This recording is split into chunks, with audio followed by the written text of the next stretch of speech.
Fait que j'ai été bloquée. J'aimerais ça exposer une situation, puis dans le fond, c'est pas par rapport à moi, parce que si c'était pour moi, je ferais même pas cette vidéo, honnêtement. Mais je me sens poussée à le faire, puis ça a pris quelques jours avant que je prenne la décision, mais c'est juste, en tout cas. Il m'est arrivé une situation dans laquelle, bon, c'est sans surprise, vous connaissez mes convictions par rapport à la figure divine de Jésus-Christ, comment je l'ai expérimenté.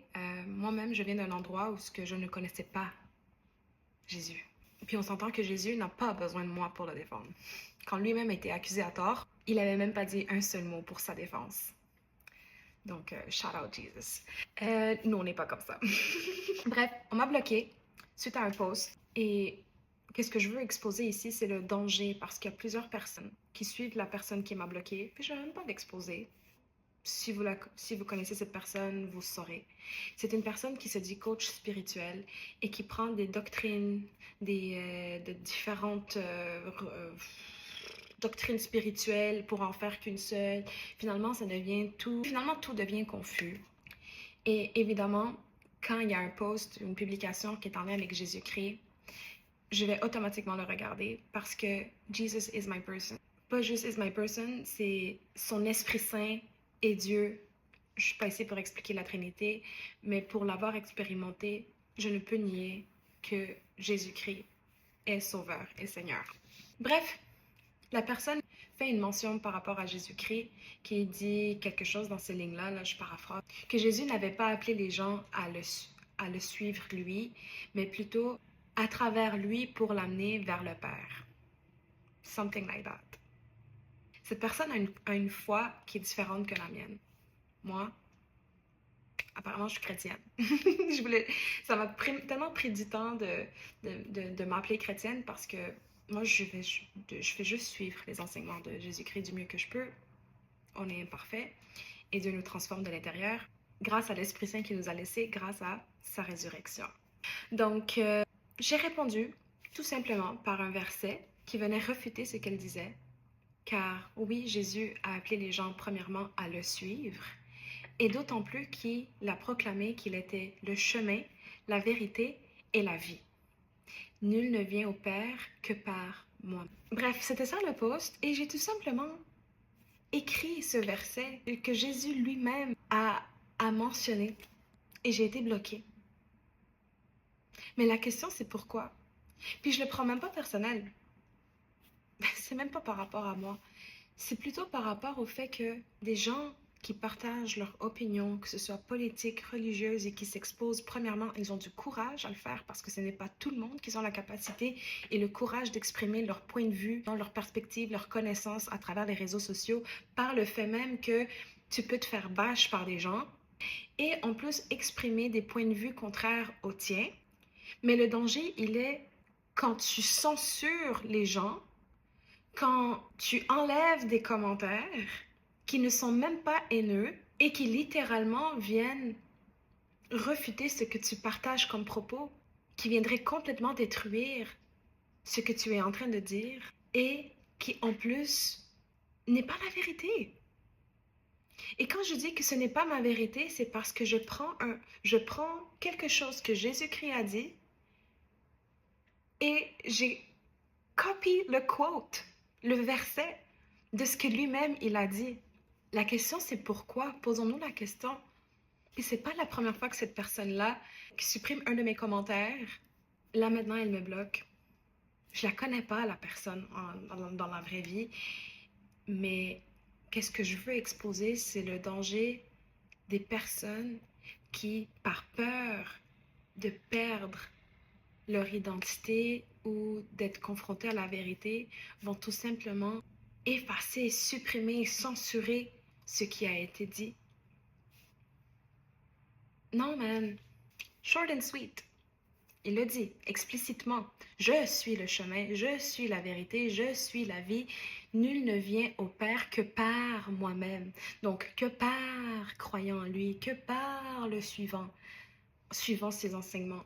Au début, je voulais donner le bénéfice du doute. Je me suis dit, peut-être que mon commentaire s'est supprimé, s'est volatilisé. Mais après ça, je me rends compte que non. Puis, comment je me suis rendu compte? Quelqu'un m'a envoyé un post qui suit également, qui est très intéressé par les enseignements de Jésus, donc que ça a été soulevé, mais j'avais pas accès au compte, je pouvais pas voir le profil, donc je me suis rendu compte que j'ai été bloquée. Mais ce que je veux mettre en lumière ici, c'est le danger de suivre des gens qui censurent les informations qui peuvent vous permettre à vous de connaître la vérité et à vous faire réfléchir et à vous faire connaître la personne de Jésus-Christ, qui n'est pas juste un prophète. Je dis pas juste parce que qui dit prophète est être un messager de Dieu. Mais au-delà de ça, Jésus, il est le Fils de Dieu et il est l'incarnation de Dieu sur terre. Donc, c'est juste ça que je voulais partager parce que les gens, puis moi-même, je faisais partie de ces gens. Quand tu es en quête de vérité, tu vas prendre des choses un peu partout et tu vas te les approprier parce que ça répond à qui tu es. Mais connaître Jésus implique renaître, renouveler tes pensées, renouveler ton esprit, renouveler ton cœur de l'intérieur par l'entremise de qui? Par son Esprit Saint. Parce que l'Esprit de Dieu vit en nous et les fruits se manifestent et se révèlent avec le temps. Quand tu laisses Dieu rentrer en toi, quand tu crois en qu'est-ce que Jésus-Christ a dit, parce que si tu ne crois pas en qu'est-ce que Jésus-Christ a dit, à ce moment-là, tu ne vas pas vivre les fruits de son esprit, tu ne vas pas les révéler. Et si tu ne crois pas qu'est-ce qu'il a dit, quand il dit qu'il est la vérité, alors c'est un menteur. Est-ce que c'est un menteur? Well, I don't think so. Lisez, informez-vous, posez-vous des questions, parce que Dieu, ça c'est agréable à Dieu. N'importe quel doute que vous avez, présentez-les à Dieu, il va vous répondre.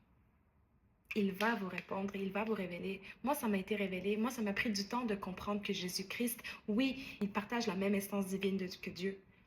Il me l'a révélé comment? À travers des visions, à travers des rêves, à travers pas des visions, pardon, à travers des rêves, à travers mes recherches, à travers les révélations quand je fais la lecture de sa parole. Comme c'est bon, à chaque fois, il me répondait parce que Dieu est un Père aimant et il veut qu'on cogne à sa porte et qu'on cherche, qu'on soit assoiffé de la vérité. Pour ça, il faut se défaire de notre propre orgueil, il faut se défaire de tout ce qu'on nous a appris pour que la vérité nous soit révélée, au détriment de ce que nous on pense. Et cette personne-là a eu une manifestation de Jésus-Christ et je souhaite sincèrement que Dieu l'harcèle, que Dieu lui révèle encore plus qui est réellement Jésus-Christ. Par l'entremise de son Esprit Saint, à travers ses rêves, à travers différentes expériences spirituelles, parce que je sais que Dieu peut l'utiliser grandement. Encore plus, parce que je ne doute pas qu'elle a des bonnes intentions. Il y a des choses qu'on est prêt à faire pour protéger notre identité, notre ego. Ça m'a tout pris faire cette petite vidéo, mais mon seul, honnêtement, je suis même pas ici en train de me défendre moi. En fait, je trouve ça juste dommage parce que limite, j'aurais laissé ça justement fait comme waouh. Mais bro, c'est même pas le fait qu'elle m'a bloqué moi dans mon petit ego. C'est le danger de vouloir contrôler et effacer la vérité. Une parole que Jésus-Christ a dit qui pourrait pousser des gens à se poser les bonnes questions, à réfléchir et à littéralement aller vers Dieu. Parce que si Jésus dit « Nul ne vient au Père que par moi » et qu'il dit qu'il est la vérité, si cela était faux, il serait un menteur. Et il ne l'est pas. Lisez, informez-vous, expérimentez-le, priez, demandez à Dieu. Parce que Dieu ne veut pas une religion avec nous. Il ne veut pas qu'on se soumette à faire des sacrifices, à faire des actions.